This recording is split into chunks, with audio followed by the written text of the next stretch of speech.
முருகன் அருளை தமிழால் அலங்கரித்த மகா நூல்.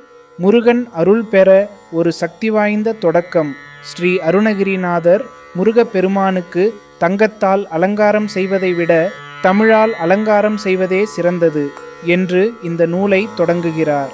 கந்தர் அலங்காரம். நூல் காப்பு. அடலருணை திருக்கோபுரத்தே அந்த வாயிலுக்கு வடவருகிற் சென்று கண்டுகொண்டேன் வருவார் தலையில் தடபடெனப்படு குட்டுடன் சர்க்கரை மொக்கியகை கடதட கும்பக்களிற்றுக்கு இளைய களிற்றினையே. இந்த பாடலின் முழு விளக்கத்தை இப்போது பார்ப்போம். கந்தர் அலங்காரத்தை தொடங்கும் அருணகிரிநாதர் முருகப்பெருமான் தனக்கு அருள் செய்த திருத்தலமான திருவண்ணாமலையை முதலில் வைத்து இந்த நூலை ஆரம்பிக்கிறார். ஒரு பாடலிலேயே விநாயகப் பெருமானையும் முருகப்பெருமானையும் வணங்கி நூலை எழுதத் தொடங்குகிறார் அருணகிரிநாதர்.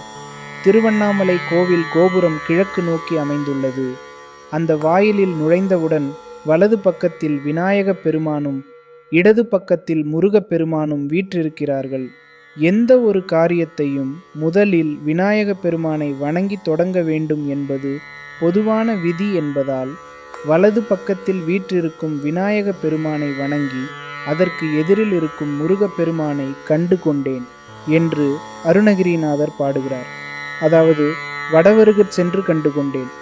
கும்பக்களிற்றுக்கு இளைய களிற்றினையே.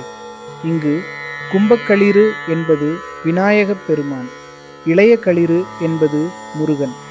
விநாயகப் பெருமானுக்கு இளையவனான அதாவது தம்பியாகிய முருகப்பெருமானை கண்டு கொண்டேன் என்று பாடுகிறார்.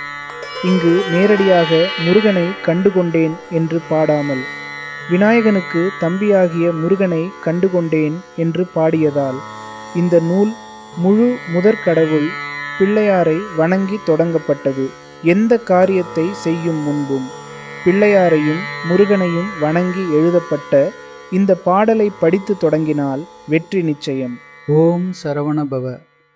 சேனலை சப்ஸ்கிரைப் பண்ணிக்கோங்க. முருகன் அருள் பெருகட்டும். நன்றி.